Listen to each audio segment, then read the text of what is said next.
осы қазақ халқы бір-бірімен амандасқанда мал жан аман ба деп амандасамыз ғой. Қазір енді мынау Ақтөбем деген әнімді орындап берермін. Қазір бірақ амандық саулық білсіп, мынау ақтөбелік ақын Оразбек Қиынбаевтың сөзіне жазылған Ербол Бәтеннің аман ба деген бір әнмен бастап олайын, құрметті ағайындар. Қабыл алыңыздар.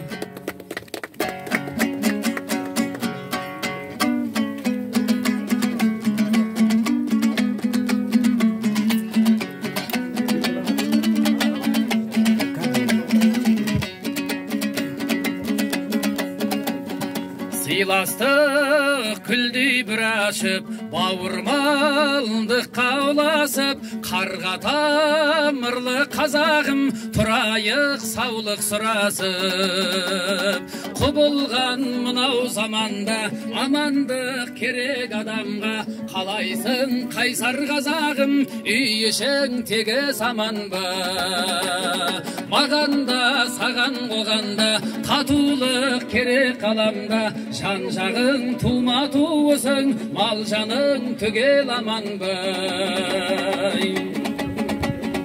Ауырмай әкең анаңда, күлімдеп жүрсе балаңда, бәріміз бізбенсіз болып, сыйласа білсек жаман ба?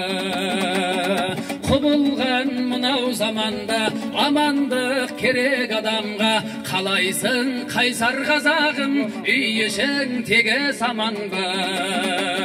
Мағанда, саған оғанда, татулық керек қаламда, жан-жағың тума туысың, мал жаның түгел аман ба?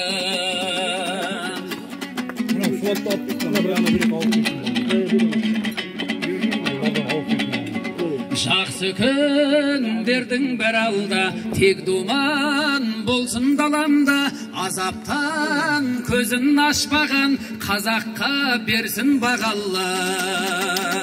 Құбылған мұнау заманда, амандық керек адамға, қалайсың қайсар қазағым, үй ішің тегіс аман ба? Мағанда, саған қоғанда, татулық керек қаламда, жан-жағың тума туысың, мал жаның түгел аман ба? Аман ба, халқым аман ба? Ай, бәрекелді. Бәрекелді ағайындар.